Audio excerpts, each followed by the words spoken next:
This podcast is brought to you by Most Valuable Podcasts, leading the league in podcasting entertainment. What's up? Real MVPs, Ricky Widmer here, along with myself. And first and foremost, I've got to apologize to you guys. I missed last week. Been kind of a hectic schedule with getting the work starting up again. I don't have all this free time in the summer. Missed a week, didn't want to. And then this week, I wanted to record on Monday, but as you could probably hear in my voice, I am getting over a cold. Got my Gatorade right here, so I stay hydrated. I don't even know if that's a thing. Like, I know they say drink fluids when you're sick, but for some reason, ever since I caught this cold, I have just been craving Gatorade. I don't know why. So that's why I'm drinking Gatorade to help me get over this. Should probably just be drinking water, but who do I know? I'm not a doctor. But I'm back with the Primetime Podcast this week, a little bit later than usual, but still going to give you everything that you want to hear in college football. And I got a jam-packed show for you guys. We're going to be talking about the Notre Dame Fighting Irish after their loss to the Georgia Bulldogs. And then after that, it's actually going to be a draft show. Going to be looking at Jonathan Taylor. How is he going to fare? Not just the rest of this year, but what's that going to mean for his draft stock? Could he become a top 5 pick in next year's draft? It's still next year, so it's 2019. And then I kind of want to take a look at the Miami Dolphins. I know it's more of an NFL thing, but kind of bringing it into the college side of they've got 3 first-round picks now. Which prospects, which guys could they be looking at, and could they be going with? Because I just want to say this is my disclaimer, 2 disclaimers in the beginning, is the reason why I'm throwing this Miami Dolphin one in is because I didn't want to talk about Michigan again. Well, I didn't want to talk about Michigan again, and I feel like I'm going to bring them up in the Notre Dame discussion. So I'm like, you know what? I don't want to talk about the Big Ten and Michigan. And then with the Big Ten, I'm like, well, I'm talking about Jonathan Taylor. Do I really want to double up with 2 Big Tens? And then I was like, oh, I could talk about the Pac-12. But I'm like, the last time I was on, I talked about USC. I would just be kind of regurgitating some facts that I've already said and opinions that I've already said. So that's why I'm going to bring that last one in, kind of meshing the college game with the NFL game. But make sure to check us out on Patreon, patreon.com/mostvaluablepodcast. That is how you help support us. You may know that I am not in the MVP studios for this podcast. I do this one from my home studio. If you want to help us get our own studio, that's how you help support us. Patreon.com/mostvaluablepodcast. The bronze level tier, you get to join our Discord server, get to talk to us pretty much 24/7. You get access to us in that Discord server, as well as all of the Patreon community for Most Valuable Podcasts. The silver tier, you get to suggest things we should talk about on the podcast. And then the gold tier, you get to join us. What do you want to talk about? You join us on any podcast of your choosing. Each and every month, you support us at that tier. But let's jump into it. We're going to start off with the Notre Dame Fighting Irish. And this past week, they lose a tough one to the Georgia Bulldogs. And the thing I kind of want to look at is, are Notre Dame's or the Fighting Irish, are their college football playoff hopes dead after this loss? Are they completely dead? Because if you look at the game, and I'm going to pull up the stats on my tablet, going to kind of be looking down a little up, a little down because the camera is higher than my tablet. The score of the game this past weekend in Athens, only 23-17. Ian Book played well. You had Jake Fromm played well. I mean, Ian Book, it wasn't like his 4 touchdowns, no interception game. Yeah, he had 2 INTs in that game, but I don't think he's the reason why they lost. Like, if they would have had Wimbush, who's now at Central Florida, I don't think it's this close of a game with Wimbush in there. Ian Book was definitely the guy, although he had 2 picks. Jake Fromm just played, I don't want to say better, because he had less yards and less touchdowns, but he didn't turn over the ball, and that was pretty much, to me, the if de facto thing that won Georgia the game and put them ahead 23-17. But the fact is, the Fighting Irish have lost, and they now have 1 loss on the schedule. Does this mean that their college football playoff hopes are dead? And my first initial thought is no. they're not. They are still raring to go, ready. Like, they are in this to win it, because you look at the remaining part of their schedule. What do they have? They've got Virginia coming up this week. They've got USC, who's, if they keep winning, going to be a ranked team. Michigan, who I don't know if they lose another game like Wisconsin, but I say that questioning, because if Shea Patterson doesn't play, then that obviously means they could get upset at some point. But I do still think Michigan will be a respectable win if the Fighting Irish can get the win over them later in the season. And then you look, and from there, it's kind of like Stanford's not what we thought they would be, Virginia Tech's not what we thought they would be, and BC's not what we thought they would be. Wow, can I speak English today, guys? But they still got some big opponents on their schedule. USC, Michigan, that Virginia game this weekend is a ranked game for them. So I feel like if they take care of business, and this is the only loss on their schedule, that's the most they can do, obviously, to put them into the best position to make the college football playoff. At that point, it's putting the hand into the committee. And I know we haven't gotten to college football playoff rankings yet, but the way I'm kind of feeling it now a little bit differently than the beginning of the year is, out of the 4 spots, I think that one of them is going to be reserved for the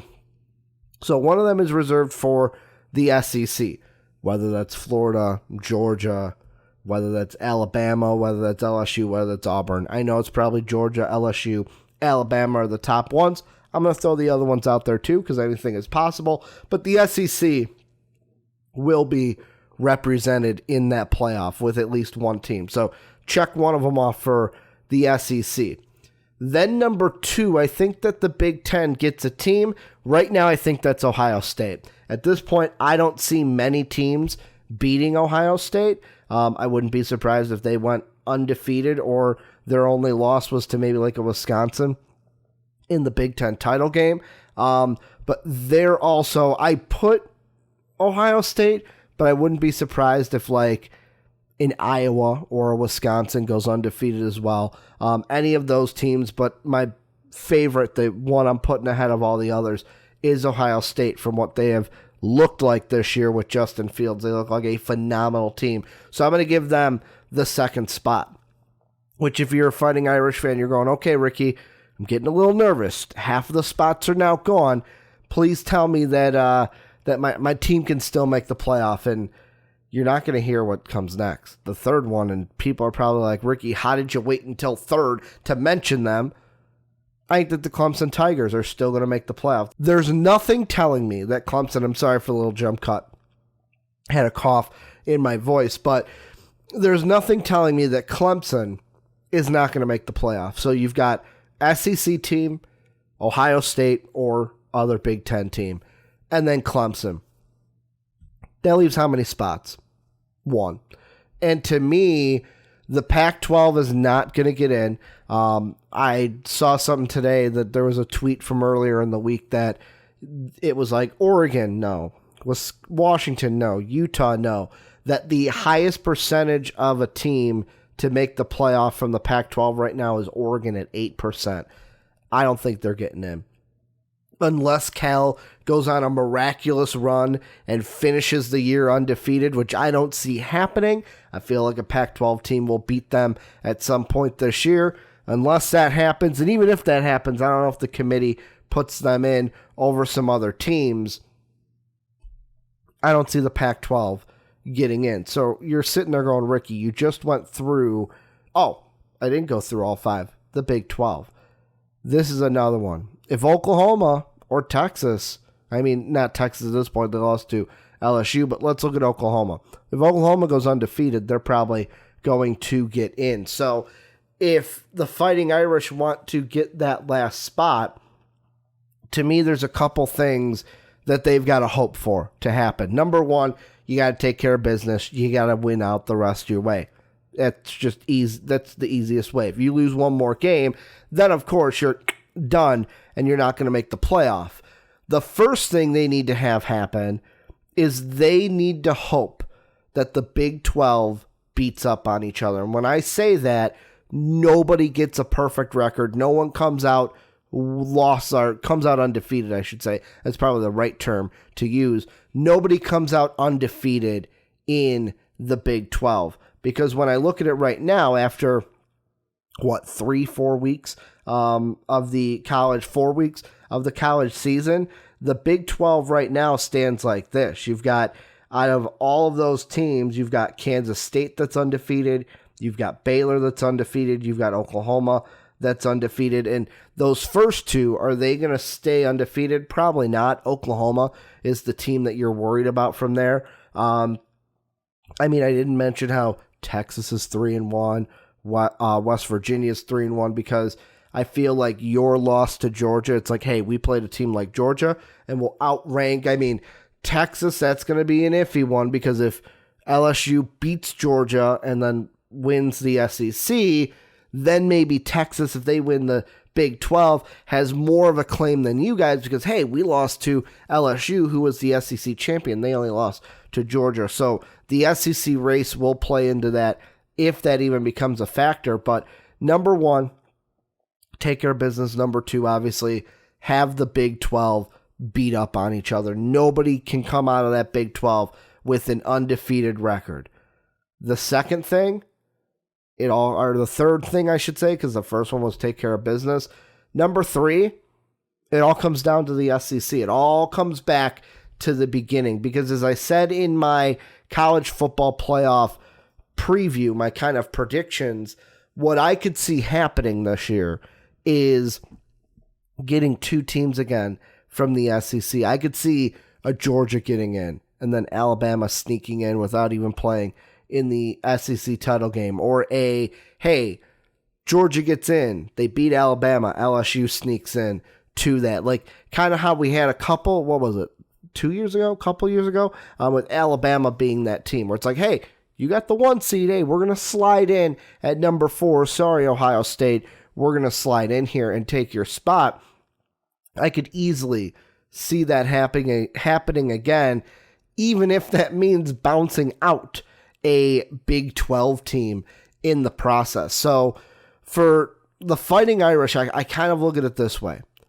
Are your playoff hopes dead? No, they're not dead at all. You're still well and alive. You got to take care of business, though, to get that done. And you've got a team that is built to where you can take care of business. I don't see this Notre Dame team, unless they either take an opponent lightly or have an opponent like Pitt come in, and where some of those games, I'm thinking like Pitt Clemson, where it's like, wow, holy crap, Pitt has a chance to beat Clemson and they could kick a field goal to win this game. Unless there's a game like that happens late in the season, maybe like a Boston College, that plays you and upsets you, if you take care of business, you're going to put yourself in a position to make the playoff. It's just, now that you lost to Georgia, it's all in the football gods and the football universe's hands, where you're sitting there and it's all going to see how these dominoes fall. Because besides maybe, 3 spots, I'm going to say, except for 2 spots, except for Clemson and an SEC team, take your pick, that third slot's either going to be Big 10, Big 12. So really that's 3 spots taken up. Then it just depends on that, what happens in that kind of 4th spot. And will it be you? Will it be a Big 12 team? It's not going to be a Pac-12 team. Like I said, I don't see them making the playoff anymore at this point of how things have happened. I think that the percentages are low that Notre Dame makes the playoffs following this Georgia loss, but they're not quite dead yet, and I can't wait to see how this unfolds, because if I had to make a prediction, I'm going to say that, the SEC is a hard one. I'm going to say that Georgia wins the SEC. Alabama will play them in the SEC title game, because the big question for Alabama LSU that I have at this point is the defenses for both the Tigers and the Crimson Tide.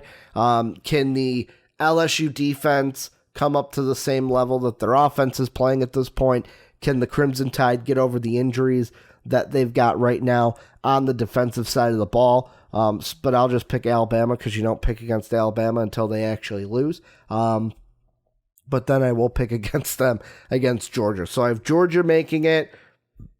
Like I said, Ohio State's a really good team. I have them winning the Big Ten, especially with Michigan losing to Wisconsin this past weekend. Clemson, I think, is an easy one to get in. I think they're going to run through the ACC. And then that fourth spot, I'm going to say Oklahoma. I have a feeling that Oklahoma will go undefeated this year, make the college football playoff. If I had to put them in order,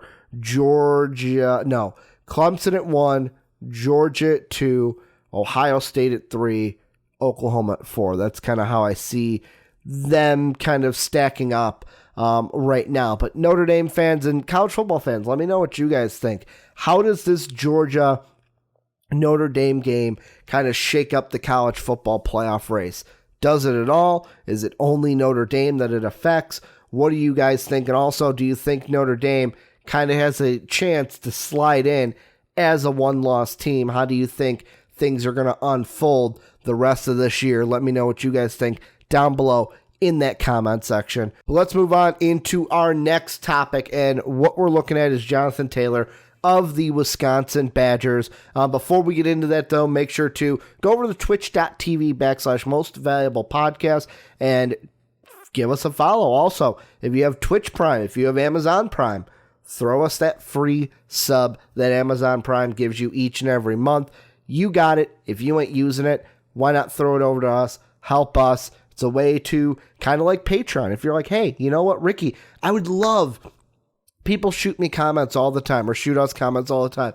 I would love to support you guys on Patreon, but I don't have the $1. I don't have the $5. I don't even have the $10 to give you guys. How can I help? This is one way. Amazon Prime. If you already have Amazon Prime, I'm not saying to go and get it if you don't have it, but it's kind of like what Jim Gaffigan said on the Joe Rogan podcast. Everyone's got Amazon Prime. If you do, and you're not using it, or if you're like, shit, Ricky, I didn't even know that Amazon Prime gave me a free Twitch sub. Go over to twitch.tv/mostvaluablepodcast. Throw us that free sub each and every month. That's the only thing. You got to keep doing it each month. Just 1 month helps us out, gets us a little bit extra cash so we can get to our ultimate goal of the MVP studio. So go ahead, twitch.tv/mostvaluablepodcast. Also, we're going to be streaming podcasts there. We do our live reactions for mock drafts there. We also at actual drafts. And we're also playing games on the nerdy side, playing some WoW, playing some Borderlands, playing some MLB The Show. Going to be playing some NBA 2K, obviously. I think Dave's going to get it for sure. I'm still on the fence, but I probably will at some point. So go ahead and follow us at twitch.tv/mostvaluablepodcast. But let's get into what we're really talking about here on the podcast. And that's Jonathan Taylor. And the whole reason I wanted to talk about this was not only did Jonathan Taylor have a phenomenal game, well, a phenomenal half of a game because he exited that Michigan game early with a cramp. I know that he's questionable, may not play against Northwestern. We'll see. But as I'm watching the game, I heard the color commentator, who his name escapes me as I'm doing the podcast right now, but the commentator said that, hey, Jonathan Taylor reminds me of a Ezekiel Elliott. And I'm like, I know what you mean. He was talking in terms of the Heisman race, because right now, Jonathan Taylor, after that game, he's getting a lot of Heisman buzz, which I said in the Heisman prediction video, I don't think Jonathan Taylor wins the Heisman, because in order to do that, back in that video, it'll pop up above me, a little card. I won't regurgitate it, but it's like the stats that like a Mark Ingram had to put up, or a Derrick Henry had to put up for the Heisman. Some pretty good stats. Plus, some of those guys you're also, I know the quarterback side, hey, you're receiving, or you're rushing and you're passing. I think a quarterback, especially in this class, is going to win it. But hey, you know what? None of the quarterbacks have really blown us out of the water except for with me earlier in the year with a Jalen Hurts, and I talked about him in a draft video already. But it kind of got me thinking on a different sense of not necessarily can Jonathan Taylor win the Heisman, but where will he go in the NFL draft? Because if we look at it, the last couple of years, 2018, I mean, this past year, I'll look up 2019. I don't think we didn't have a running back go super high in the NFL draft. For 2019, if I'm going to look top 5, because I've got 2, top 5 we did not. The first running back that went was Josh Jacobs, that's right, and he went at 24. So this past year kind of broke the trend, but if we think about it, 2018, we had Saquon Barkley. He went second overall. Then 2017, we had Leonard Fournette. He went 4th overall. Before that, in 2016, we had Ezekiel Elliott. He also went 4th overall. And then the year before, in 2015, we had Todd Gurley go 10th overall to the LA Rams. So kind of a 4-year streak of running backs going in the top 10, a 3-year streak then after that 2015 year of running backs going in the top 5. And the question I wanted to ask with that is, could Jonathan Taylor be a top 5 pick in this year's NFL draft? And my first thought, because how I usually work here when it's a podcast by myself is, if you guys are new, I kind of work it through with you guys, where I give you the exact thought, and then we kind of talk through it together. And my first thought when I proposed that question in my mind was, no way he'll be a top 5 pick. There's not a chance that he's a top 5 pick, because how many, you've got Tua Tagovailoa, Justin Herbert, I think, is the top 5 pick. Jerry Jeudy, I think, will be in the top 5. Chase Young will be in the top 5. And then maybe a Derek Brown, maybe a AJ, I'm going to blank on his name or screw it up, Penza from Iowa, the pass rusher from Iowa. Really, that 5th spot is up for grabs, so he could, I guess, sneak into it. But my first thought was no, Jake Fromm might even be a top 5 pick at that point. And I know what you're saying, Ricky. It's way too early to kind of see where these guys are going. We don't even know what teams are there. But looking as of right now, just statistically, what's going on?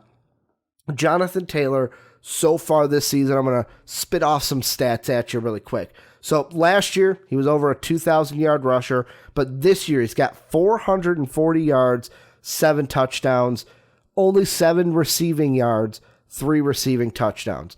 Then you got Ezekiel Elliott. I'm just going to use his last year. He had just over 1,800 rushing yards. He had 23 rushing touchdowns, 200, a little bit over 200, 206 receiving yards, 0 receiving touchdowns. Leonard Fournette will go in order of when they were drafted. Leonard Fournette, he only played 7 games.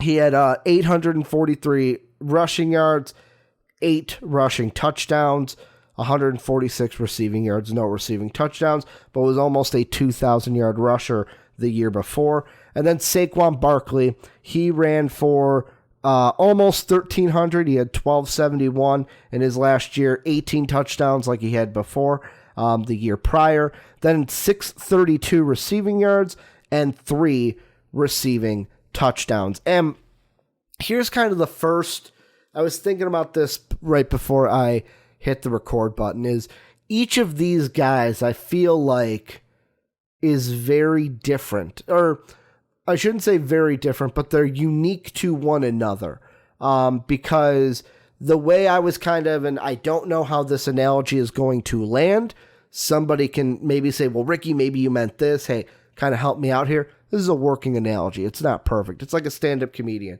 This bit is not complete. I may need your help to kind of fill in some holes, but the kind of thought that I was having was each of these guys as a running back is very different, where I think of Zeke at first, and I think of the year that he had his last year before he was drafted, he's kind of like the high-end sports car to me, where it's like he's going to have the flash, he's going to have the power, he's going to have the horsepower too because he's a fast running back.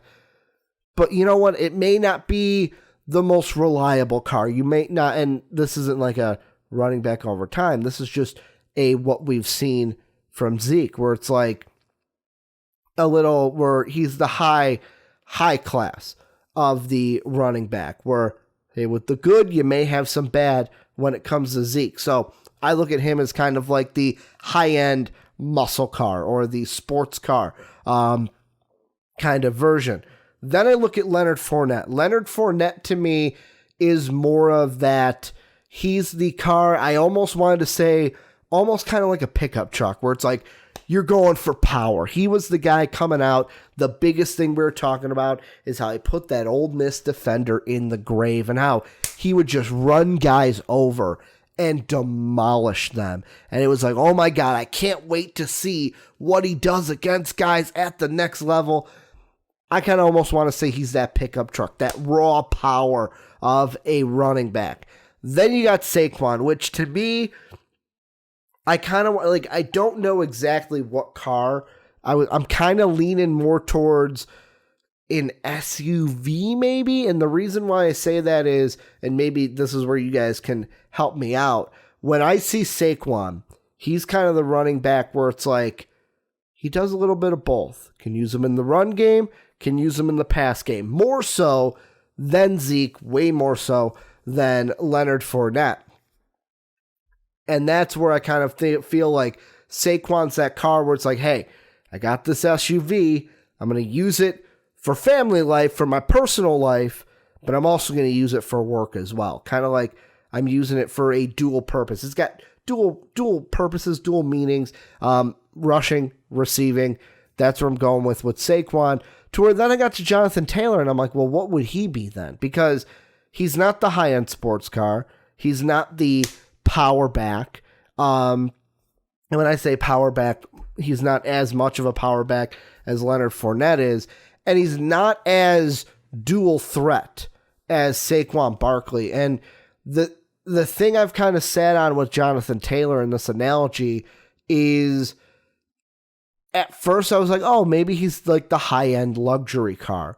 But then I kind of backed off on that because I think he's a mix of the car that you're going to get if you purchase the Jonathan Taylor car. And this is where car owners can help me out because I drive a Nissan Rogue. Like, that's my thing, and it's reliable. Maybe that's Jonathan Taylor, where he's that car where it's like, hey, you know what? It's not the high-end, top-of-the-line sports car, but you know what? It's a fairly good car. It's reliable. I don't have to worry about it. And I feel like that's what Jonathan Taylor can bring to a team at the NFL, where it's like, hey, he's not going to be the guy that's the dual threat, receiving, rushing, although he can catch the ball. He's more of a runner. He's not going to be that power guy. We're not going to expect him to be that, but he can have some of that and burst through the line and have that speed to where I just think dependability when I come to Jonathan Taylor, kind of like I almost want to compare him to ex-Wisconsin running back Melvin Gordon, where it's like he could be that, where it's like, you know what? Do you have to worry about Melvin Gordon? No, you don't. Melvin Gordon's your running back. I mean, this year you kind of do, so bad example. But years before, Chargers, no, he's our running back. No, we don't have a problem. He's going to be our running back. So you guys can kind of help me fill in the missing pieces. I had just started thinking about that today before I started to record. I'm like, maybe this makes a little bit of sense. Or maybe it makes no sense. You guys let me know. But then it kind of made me think of the cramp, the injury. And I know it's just a cramp, and people are going to say, Ricky, it's just a cramp. He's going to play this weekend. He's going to be no problem. But if he misses games for this, I don't think it's going to hurt Jonathan Taylor at all. And the reason why I say that is you look at Leonard Fournette, you look at Todd Gurley. To me, the only reason Todd Gurley went 10th overall was he tore his ACL. I remember watching that game like, oh no, Todd Gurley tore his ACL. I thought he was going to be one of the top 5 picks in that draft, because you look at it was his sophomore year, and it was like, oh my God, if this guy could come out this year, he'd be phenomenal. Then you look at the next year, and it was like, man, it's not as phenomenal, but he's still really fucking good. And then he tears his ACL, and you're like, oh no. Oh, what's going on? No. What's this going to do? And luckily he fell to the Rams, and he's in a good spot. But it's like, that's the only reason he fell, was because of the severity of that injury, tearing your ACL. Then you look at Leonard Fournette. He had an ankle injury, and I know he's kind of dealt with it in his NFL career as well, but he had an ankle injury and still went top 4. So, I mean, Jonathan Taylor, I feel like even if this cramping injury keeps him out a game or two, it's not going to hurt him like it did Todd Gurley because of the severity of the injury. It's not that severe of an injury. So let's see. Talked about how he's different than the other 4. Talked about the injury concern, how it's not going to hurt him. There's only one other thing to kind of decide whether or not he's going to be a top 5 pick, and that's what teams are going to be there. And if I go to Tankathon right now, there are 7 teams that are winless in the NFL right now. You've got the New York Jets, you've got the Cincinnati Bengals, the Miami Dolphins, the Pittsburgh Steelers, which their pick is with Miami, the Washington Redskins, the Denver Broncos, and the Arizona Cardinals. And out of those teams, you look at the Jets, they've got Le'Veon Bell, Joe Mixon's with the Bengals. The Dolphins, they're 1. They could take a running back. So you got the Dolphins with 1, and they've got technically 2 picks right now in the top 7. Washington could also take him. I know Adrian Peterson, but he's getting kind of old. They could take a running back. And then the Broncos don't need it. They got Lindsey and Freeman. And the Cardinals don't need it because they've got David Johnson. So that's technically 3 of the top 7 picks could go running back. And I know this kind of bleeds into maybe what I'm going to talk about next in the Dolphins, but really to me, that's the prime thing of who's going to be in the top 5. And if Miami, let's say Pittsburgh has a phenomenally bad year and they're a top 5 pick, and Miami just as well has 2 picks then in the top 5, they could take a stab on Jonathan Taylor. They could go ahead and say, hey, let's take him. Let's get a running back who's going to be our guy. Maybe do you pair him up with a quarterback you take in the draft? Is Josh Rosen the guy? That's a conversation they're going to have. Or let's say Washington is just above. Let's say Washington's at 2, above Miami, above both of their picks. Do they Saquon it and say, hey, you know what? We've got our quarterback. Well, the Giants took their quarterback the year later. But they could say, they being the Redskins, hey, we took our quarterback already. He started a little bit this season because I do think Dwayne Haskins starts at some point this year. Let's go ahead and get him a running back that he can rely on. Or do they say, hey, we got to get him a receiver to rely on, and they go with Jerry Jeudy? That's another discussion to where I feel like the teams right now, the teams that if they were in the top 5 could take a running back. Miami's one of them. Washington I'm going to leave off because if I'm picking between Jerry Jeudy and Jonathan Taylor for them, I'm going to go with Jerry Jeudy. Other teams I've mentioned. Cleveland's got Nick Chubb. You've got Jacksonville. If for some reason they finish top 5, they've got Leonard Fournette. Oakland just drafted Josh Jacobs. Chargers have Austin Eckler. Austin Eckler's looking pretty good. I don't think Chargers are top 5, though. They're going to turn it around. Derrick Henry in Tennessee.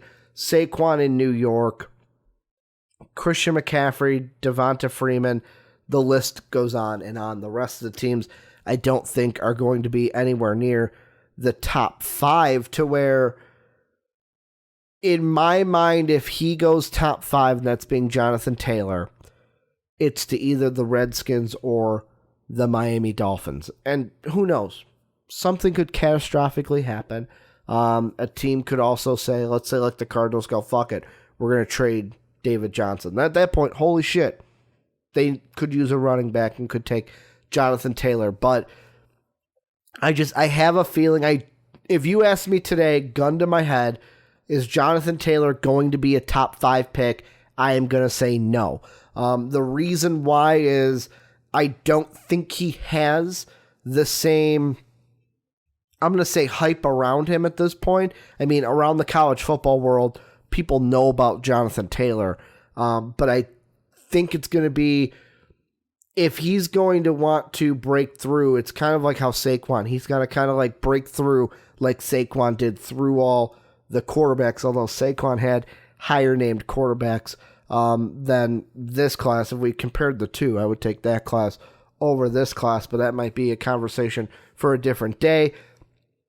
At this point, I don't think he's a top 5 pick because of the teams that will be there. Talent-wise, for sure, could be a top 5 pick, but unless Miami or Washington are in the top 5 and going to take a steal or take basically a stab at him to be on their team, I don't know if Jonathan Taylor ends up being a top 5 pick in next year's draft. This is where you guys come in. Let me know what you guys think down below in that comment section. Am I dead wrong? Jonathan Taylor is going to be a top 5 pick. Tell me why. Tell me what team you think he can go to. Tell me what you think of Jonathan Taylor. And also, is he going to win the Heisman? That kind of plays into this as well. Let me know what you guys think down below. But let's move on into our last topic before we go ahead and make our picks for week 5 in the college football season.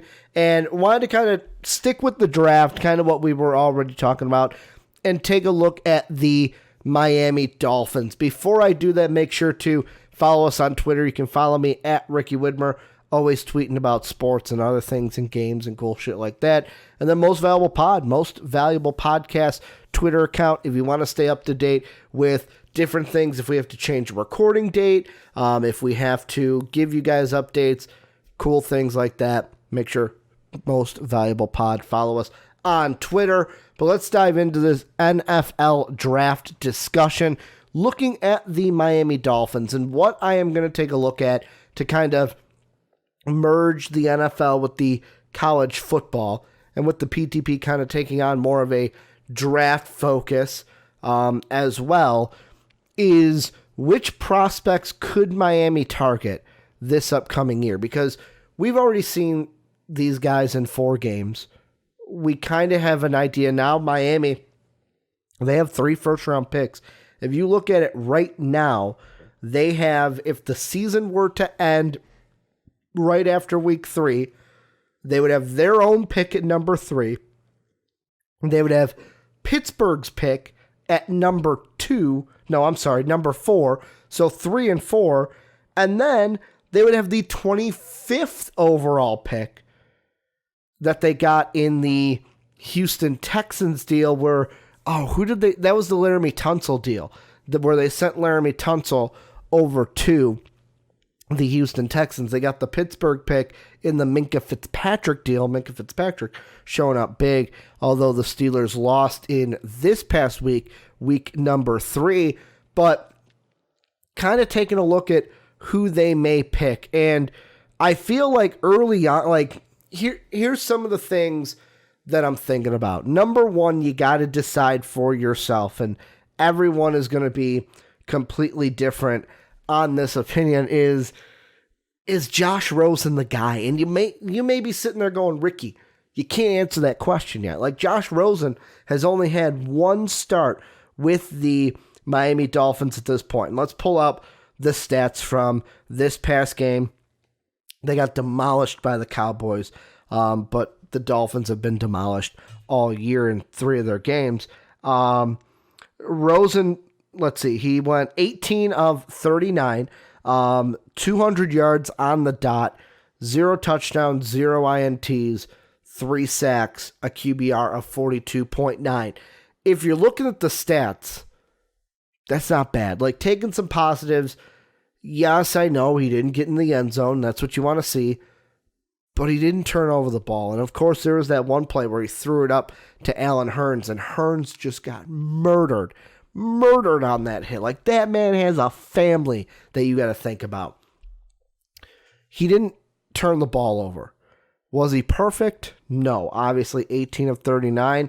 They aired it out quite a bit. Why did they air it out quite a bit? Because Kenyon Drake only had 38 yards on 12 carries. And for me, how I'm kind of thinking of this is, yes, I know you're sitting there, some of you, and are thinking, Ricky, it's only been one game. I can't answer that question.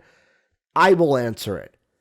I'm not drafting a quarterback. At 3, let's say, sake of argument, the order is what it is right now. So the Jets are number 1. In my mind, if I'm going to go through kind of a pseudo mock draft right now, if I'm the Jets at number 1, I would probably take Chase Young. I'd take the pass rusher over Jerry Jeudy. I don't need a quarterback. I don't need Jonathan Taylor. I'll probably take Chase Young, or I'll trade the pick. That's where I'm going there. But let's say they keep the pick, Chase Young at number 1.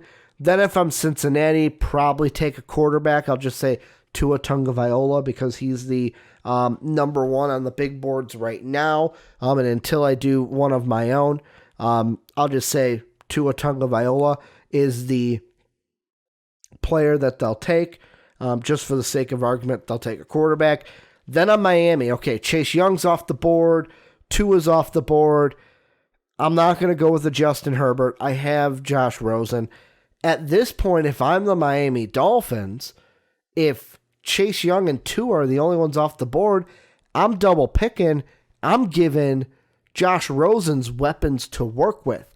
I'm going to go ahead and give him Jonathan Taylor. I'm going to go ahead and give him Jerry Jeudy. Those are the two guys. Those are two guys that I think Miami could desperately use. Because if you look at, let's pull up do I still have the stats up from the last game? Yes, I do. If you look at the receiving numbers, the receiver with the most targets from this past weekend's game was Preston Williams. He had 12 targets in that game, only caught 4 of them, 68 yards. Then you had Devonta Parker, 3 catches, 6 targets, 56 yards. Kenyon Drake, 3 of his 6 targets were hauled in for 34 yards. And then after that, you had Grant, who hauled in 4 of his 7 targets for 27 yards. There were other people, you got O'Leary, Ballage, both had 1. Gesicki, he hauled in all 3 of his targets, but it was only for 9 yards, so he didn't make anything of it. And then Hearns obviously caught 1 of his 2 targets for 6 yards. So, I mean, the receivers that Miami has are not blowing me away. And if I look at the contract situations for those receivers, I mean, Allen Hearns is up at the end of this year. Ricardo Lewis, who right now is injured, he becomes an RFA. We'll see if they bring him back. But next year under contract, they've got Albert Wilson, Preston Williams, Jakeem Grant, and Devonta Parker. And Devonta Parker even has a club option. So, I mean, the Dolphins could even decide to cut him if they want. I don't think they do. And I think that Josh Rosen, the best thing to set him up for success would be to say, hey, we are going to give you a target to be your number 1 target. So if I'm the Dolphins, if I'm sitting there at number 3, first pick, it's Jerry Jeudy. That's the guy I am targeting because you got to set Josh Rosen up for success. Now, if the rest of this year happens and you decide, yep, Josh Rosen's not the guy, then I would go quarterback with this first pick. But as of right now, I am making this choice on September 24th at about 5:43 Central Time. I'm going that Josh Rosen is still the guy in Miami long term. That's why you traded for him, gave a pickup for him last year, which could have got what? The Cardinals took Andy Isabella with that pick, so it's not like you're getting a world beater with that pick, but you still gave up draft capital to bring this guy in. You don't just ditch him after 1 year, after 1 start. So I'm going to say Rosen's the guy. Jerry Jeudy is my first pick at number 3. If everything's staying the same as of right now, The Dolphins would then be on the clock with the 4th pick. And this is where you kind of get in some tricky situation, in my sense, if you're the Miami Dolphins, because there are, with each pick for Miami, at this point in the year, I'm thinking 3 things that you need to go ahead and draft. Number 1 is a wide receiver. We already got that. Number 2 is a running back. Jonathan Taylor's on the board here. As if I'm going through my mock draft, Chase Young, Tua Tagovailoa, Jerry Jeudy, those are the only ones off the board. So Jonathan Taylor's there. He could be like, Jonathan Taylor's a guy you could then draft, and it's like, hey, he's our starting running back. We don't even have to worry about it. And we just gave Josh Rosen 2 quality weapons, a running back to rely on to run the ball, and a number 1 wide receiver to be his guy. That alone has to be very appeasing if you are the Miami Dolphins. However, I look at the rest of their roster, and you've got pass rushing, to me, is very, very, very, very, very, very, very, very, very big. And you've got John Jenkins, who right now is starting at left defensive end. He's up at the end of the year. He's a less than $1 million guy. I don't even know if you bring him back. You just drafted Christian Wilkins to be your guy last year. He's on the right-hand side of your line, either side of Devon Godchu. I hope I'm saying that right. Probably not, but correct me if I'm wrong, because I'm terrible with last names.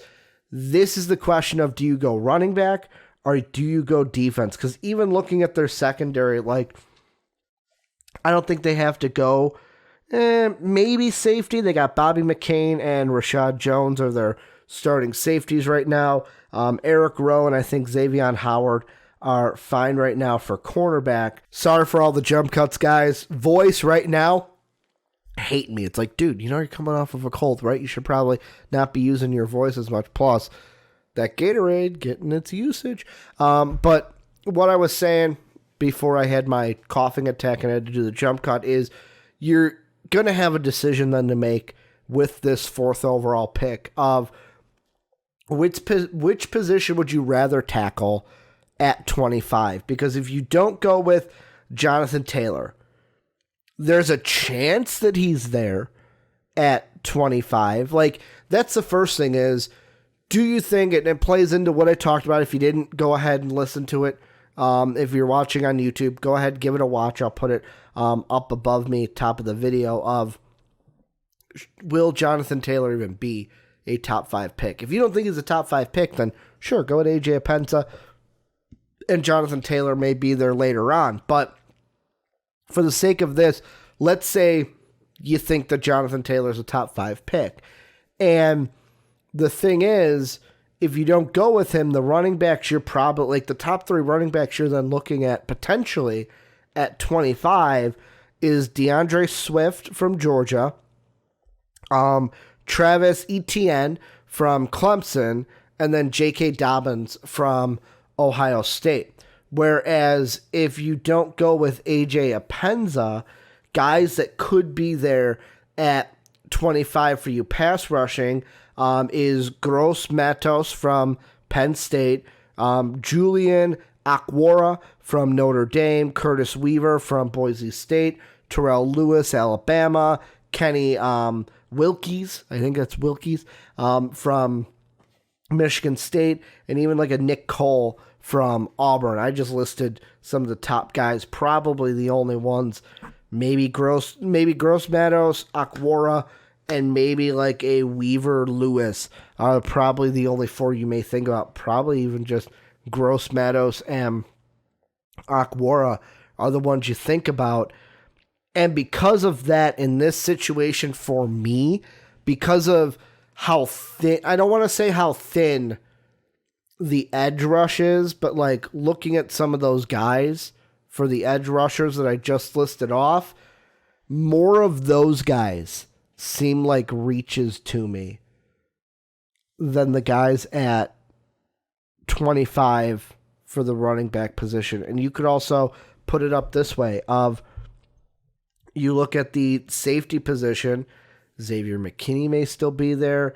Isaiah Simmons from Clemson, if he falls a little bit, he may be there because right now I'm using Tankathon's rankings. They've got Simmons as the 12th best prospect on their big board. Right now, if I'm looking at this big board, the 25th guy is DeAndre Swift. Also, that could be, you know what? That's what I'm going to do. So I said Jerry Jeudy at number 3. Let's go at AJ Epenza then at number 4. Get that edge rusher.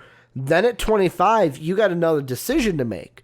Do you go with DeAndre Swift or Travis Etienne? And you go, hey, you know what? I'm going to be fine.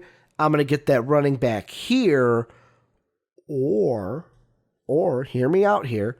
I just had this little bit of an epiphany while looking at who's later on. So, of course, there's way too many picks to go through. Hey, who would this team draft? Who would that team draft? All the way to 25. So some of these guys may get picked up before. I'll leave that decision up for you guys in the comment section. Let me know what you guys are thinking as of right now. But here's what's kind of going through my head is, all right, we got Jerry Jeudy at 3. We took AJ Epenza at number 4 for the Dolphins. Well, for this 25th pick, let's say we pass on a running back because let me look at the full order right now. That means we're at 25. That means we've got 26, 27, 28, 29, 30, 31, 32, and 33. We've got 8 picks in between this pick and our next pick. Because as of right now, the Dolphins would have the 34th overall pick, would be the second pick in the second round.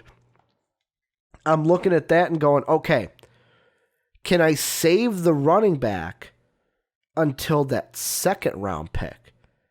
And in that case, I can go maybe even a J.K. Dobbins could be, or hell, ETN could fall to there. So ETN could be there. J.K. Dobbins could be there. Najee Harris could be available there. And instead, double down on the wide receiver because who could be, and I'm looking right now, between 4 and 25, you've got Shenault from Colorado. He'll probably be taken. CeeDee Lamb will definitely be taken. I think he could be top 15, if not top 10 pick in the draft. Henry Ruggs will probably be taken, but a guy who could be sitting there, and this is to me, if this guy that I'm going to throw out there, if he is here at 25, I push the running back to the 34th overall pick and take this guy. If he's not there, I'll take running back and maybe double down on the wide receiver in the second round, maybe third round. But if I'm Miami, if T. Higgins from Clemson is there, I go ahead and take him. Then I get Jerry Jeudy and T. Higgins, bingo bango, 1-2 on the outside to help out Rosen. I get a pass rusher on the defense like a Penza to help out. I get to pair him with Christian Wilkins. Ooh, this team's looking good. And then I could maybe get if ETN is there, I can go with an ETN. If I like a Najee Harris, if I like a J.K. Dobbins, I can go ahead and get one of those guys at 34. Yes, are either of those guys like Jonathan Taylor? No. But I feel like Miami, the big thing is with that second pick, and they pass on Jonathan Taylor. Some people may go, no, Ricky, take Jonathan Taylor because then you get a reliable option of running back. The other options at 34 are kind of guys that would need to grow into that. And hey, to each their own. But to me, I think I'll lock down with this. If the order is what it is right now, where Miami would have, you've got the 3rd overall, the 4th overall, and the 25th overall. And I know this video's about the first round, so I'll only leave that second rounder and I'll leave it out of it. I think in the first round, I go with Jerry Jeudy at 3. I then go with AJ Epenza at 4. And then at 25, if T. Higgins is there, I go with T. Higgins. If T. Higgins is not there, I go with the running back, probably either J.K. Dobbins or ETN, whichever one you like better.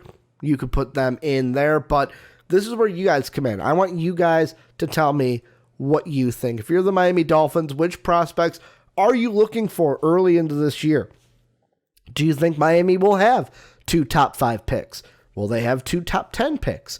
Will they have 3 picks outside of the playoffs? Because Houston, if they don't make the playoffs, that's an outside of the playoffs thing. I know it's not the NBA, they don't have the lottery, but still, it's a higher pick than 25. What do you think happens with these picks? What prospects do you think Miami should start looking into?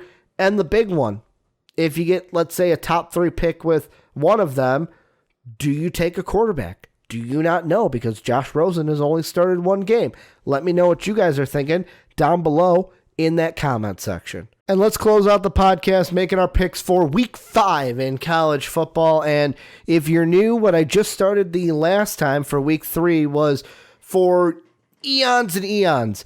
Brandon and I used to pick games, winner, loser, that's it. I would throw out who's favorite. I would throw out the line, the spread, but we would never pick against the spread. You guys have been asking and clamoring for it. Hope I used that word right, clamoring for it, for a long time. Finally started to do it. This week, I will say, I am not super confident, as I will do the disclaimer again. I am a newbie when it comes to this. When it comes to picking games against the spread, I even have to go back week 3 and see how right or wrong my picks were against the spread, because it's not as easy as just saying, oh, they won, they lost, they won, they lost. So I'm expecting me to be bad with these picks, but hey, it's a learning process throughout. Let's go through and make some picks for week number 5 in college football. We'll start off with some 2 Friday night games. First one, Penn State and Maryland. And I know Penn State favored by only 6.5 in this one. I'm going to go ahead and go with Penn State to cover here. I think they win by 7 or more. Main reason is I know against Pitt, it was a tough game. They really were, that was one where it's like, holy shit, that game's really that close. I know Maryland can be a sneaky team, especially in Maryland. There was one game, I want to say it was week 3, where I was like, oh yeah, Maryland, they're easily going to lose this game, and then they fucking trounce. But I'm going to stay confident. Nittany Lions will win by at least 7 points and cover the spread. Then the other Friday night game, the Arizona State Sun Devils against the Cal Golden Bears. Cal getting 5 points in this one. They're a 5-point favorite. I'm actually going to take ASU in the points because I think ASU wins this game. I do not think Cal wins. ASU's a better team. After their win against Michigan State, Cal 4-0. I kind of think it's kind of a faux 4-0 to pull out the Colin Cowherdism. They're waving their fake ID around, and I think that Arizona State gets the win, gets the big upset in Berkeley, California. So I'm going to take Arizona State and the points take Arizona State and the points against the Cal Golden Bears. Trying to use the right terminology too, which if I'm not, tell me in the comment section, because like I said, noob over here, complete novice. Then we got our Saturday games. The first one is, depending on if Jonathan Taylor plays, depends on how I may pick this one. But I'm going to pick it as though Jonathan Taylor plays, but if not, I would flip it if I were you. Northwestern and Wisconsin. This is one where, yes, Wisconsin's a 24-point favorite. I think if Jonathan Taylor plays the whole game, Wisconsin covers that easily, but if he doesn't, there's a chance that Northwestern, although they will not win this game, I got the Badgers winning whether Taylor plays or not. If Taylor doesn't play, though, there's a chance that the Wildcats could cover and the Badgers don't win by 25 or more points, because that's what you would need, 25 or more. So I'm going to go with I'm going to say Taylor plays, and I'm going to go with the Badgers to win by more than 24 points in their game against the Wildcats. Then a game where, picking against the spread. I hate picking against the spread in some of these games. And when I say some of these games, I mean the Big 12 games. Because you've got the Oklahoma Sooners. They're going to welcome in the Texas Tech Red Raiders. And Oklahoma's a 27-point favorite. I want to say, yeah, give it to Jalen Hurts. Give it to the Sooners. They're going to win this by more than 27, but at the same time, it's a Big 12 game. So, I mean, it could be 67 to 30, Oklahoma win, or it could be, hey, 67-65, and the Texas Tech Red Raiders covered. I'm going to go with Oklahoma to cover the spread here, win by more than 27, although this is a sneaky one that I think has the potential to go the other way. Then Middle Tennessee coming in here to play Iowa. This one happening in Iowa City at the Kinnick Stadium. Hope I said that right. Then you've got Iowa. They're obviously the favorite by more than 24 points. This was one also where I didn't know what to do, because if I'm picking straight up, I think Iowa wins the game. But when it comes to mid-Tennessee, taking their Tennessee State game out of it, they play Michigan on the road. They lose by only 19 points. They play Duke at home. They lose, let's say, 41-18. If I'm doing my math correctly, that's, let's see, if I move up, this shouldn't be that hard, Ricky. They lost by 22 points, I want to say? Yeah, 22 points, 23 points. So, I mean, really, I'm going to take, although it pains me to say, and although Iowa has the pass rushers, you know what? I'm not going to do it. I'm going to, I don't know what to do, because part of me wants to say Iowa has the pass rushers and has the defense to keep mid-Tennessee in check. But then there's a part of me that says, well, they haven't lost by 24 all year. I'm going to be bold. I'm going to say Iowa covers, although I'm not very confident in that pick because of what this could be one where like mid-Tennessee gets one in garbage time, and it's that like 41-18 kind of a game that we saw against them and Duke where they lost, but they at least covered on their part. I'm going to say Iowa wins by at least 24 or more than 24 points, although I'm not super confident in that pick. Then the Rutgers-Michigan game. I had to look this one up on a different website, so quote me if I'm wrong. I'm reading this as like 6:30 Central Time on Tuesday. It's Rutgers-Michigan. Michigan is a 27.5 point favorite. It's Rutgers, especially if Shea Patterson plays. I think Michigan gets the win easily in this one. They win by 28 or more points is what I'm trying to say. So I'm going to go with Michigan covers the spread against the Scarlet Knights, especially in Ann Arbor.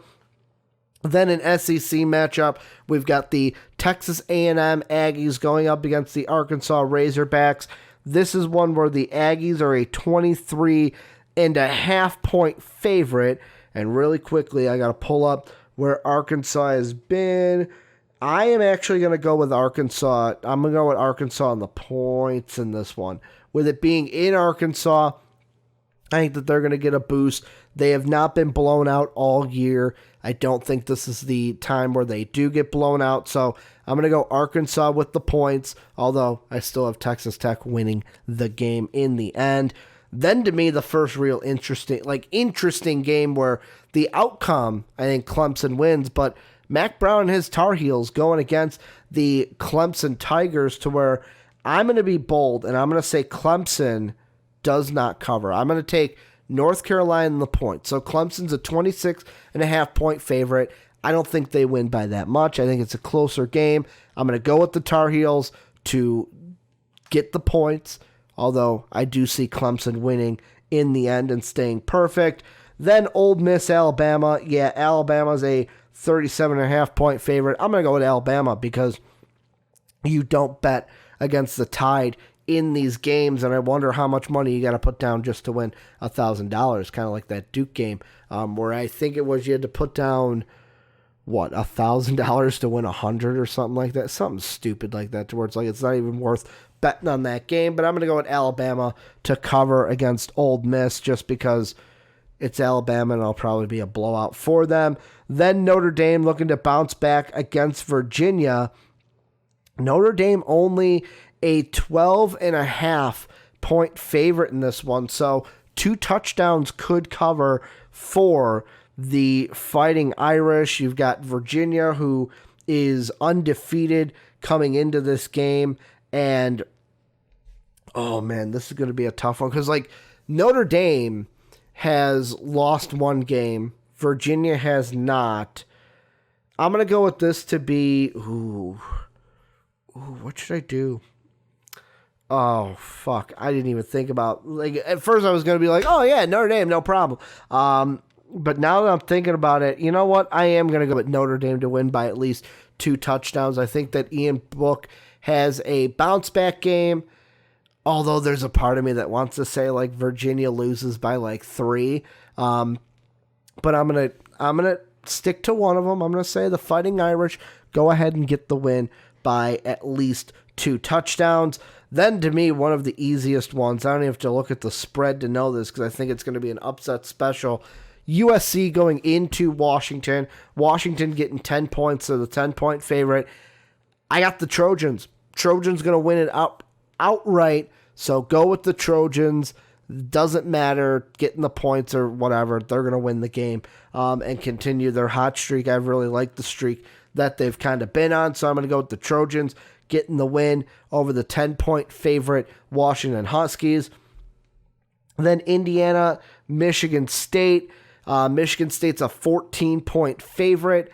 I'm going to go ahead and just status quo. I think that the Sparty, Michigan State, they get the win by more than 14 at home against the Hoosiers. I think this is an easy one. I don't think it's going to be a really close game. It'll be at least a 3-score win for the Michigan State Spartans, so that's another easy one. And then I had a little jump cut there because I went to look up the odd for this game, but I can't find it anywhere. So I'm doing a straight pick 'em for this next one. We've got Towson and Florida. I wouldn't be surprised if I can't find an odds because nobody and their grandmother would bet Towson to win this game. Florida with the win. We move right along. Then Mississippi State and Auburn. The Tigers are an 11-point favorite. I'm going to go with the Tigers to cover the spread here. Win by at least 2 touchdowns in that game. UConn and UCF. UCF, they kind of had a really a closer game than most people expected in their loss, I want to say they did last weekend. But with UConn, they being the Golden Knights, UCF is a 43.5-point favorite. And this is one where I get the line because you got UConn has lost to Illinois. They lost to Indiana. And with this offense of UCF, they can put up points in a heartbeat. So I'm actually, let's see, they have 1-point loss to Pitt. I'm actually going to take UConn in the points, where I think UCF wins. I don't think they win by 44 or more points. So I'm going to be bold. I'm going to take UConn in the points, but I still think UCF gets the W in the end. Then we've got another matchup. I hate to pick these Big 12 kind of games. However, this one's a little bit closer, so it's easier for me to pick. We got Kansas State going into Stillwater to play the Cowboys from Oklahoma State. Those Cowboys are a 6.5-point favorite, and I am actually, let's see here. Let's look at these schedules for each of these teams, because my initial thought is, hey, pick the home team, go with Oklahoma State to win by at least a touchdown. But you look at it, coming off a loss to Texas, I'm actually going to be bold. I'm going to go with the Thundercats in this one, which may be a little bit of an upset, but I'm going to go with taking the Wildcats, Kansas State, and the points. I think that they'll win the game, but even if they don't, and I said 6.5-point favorite, actually, the Cowboys are a 5.5-point favorite. So even if they lose by a field goal, you'd still be in the money. I'm going to go with Wildcats and the points. Then you've got Ohio State, Nebraska. Ohio State, an 18-point favorite. I'm taking this all day, every day. Nebraska almost lost to Illinois. I thought we were actually going to get the better of the Cornhuskers in the end. Yes, I know it's in Lincoln, Nebraska, but this Ohio State team has been really, really, really really, how many reallys do I need to let you know they've been really good so far this year? They blew out Indiana, and that was even a road game for them, 51-10. So I'm going to go and take the Buckeyes to cover the spread and win by 19 or more points. Then the last ranked game we've got is Washington State against Utah, two teams that lost last week. You got Washington State lost, 67-65 to Chip Kelly and the UCLA Bruins. Then you had Utah. They got upset by, you had Slovis got injured. He came out. Fink came in, won the game for the Trojans against Utah. Utah's a 5-point favorite. I am going to take the Utes to bounce back this week, win by a touchdown or more against Coach Mike Leach and his Washington State Cougars. So I'm going to take the Utes, not one Utes, but two Utes, to get the win over the Washington State Cougars. Then, as you guys know, since picking the spread, I did not go away with this tradition from our past podcast, but what I usually like to do is, after picking all the top 25 games, I give you one non-top 25 game and pick that one. Week 3, I picked Illinois and what was it? Was that Illinois UConn, or was that no? That was Illinois Eastern Michigan. I remember that because I picked that one. I'm like, oh, we should get the win, and then we lost, and then I was very sad the rest of that weekend. The game I'm going with this week is a Pac-12 game. It's going to be UCLA and Arizona. Arizona is an 8-point favorite in this game, and the way that I'm looking at it is, you look at Arizona. They're 2-1. They have obviously they've won by more than 8 points in every single one of their games. But you look at Chip Kelly and his offense. Against Cincinnati, didn't really get things going. Against San Diego State, didn't get things going. Against Oklahoma, didn't get things going.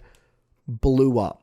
I'm taking UCLA and the points in this one, to where I feel like if Arizona wins this game, it's going to be by 7, it's going to be by 3, it's going to be by 4, it's going to be by anything less than 8. And there's a chance that UCLA wins the game. It's on the road, I know that, but hey, Washington State game was on the road too, and those Bruins got the win. So I'm going to go with UCLA and the points to steal one from the Arizona State Wildcats. Plus, you know about Kevin Sumlin teams.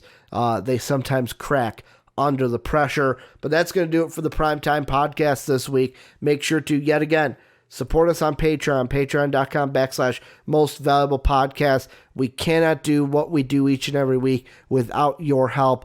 Also, make sure to follow us on Twitter at Ricky Widmer, at Most Valuable Pod, and make sure to give us a follow at twitch.tv/Most Valuable Podcast. And if you have that Amazon Prime and you're not using it, throw us that free Twitch Prime sub that Amazon Prime gives you each and every month. It only supports us even more than you guys already do by watching our stuff. But thank you for checking out the Primetime Podcast. I will be here normal time next week. You'll get it on YouTube on Tuesday. It'll be on podcast services around the world on Tuesday instead of a day late. I'm hoping to get back to the regular schedule next week. I want to thank you guys for checking this out. Can't wait for college football this week. But as always, have a good day, everybody.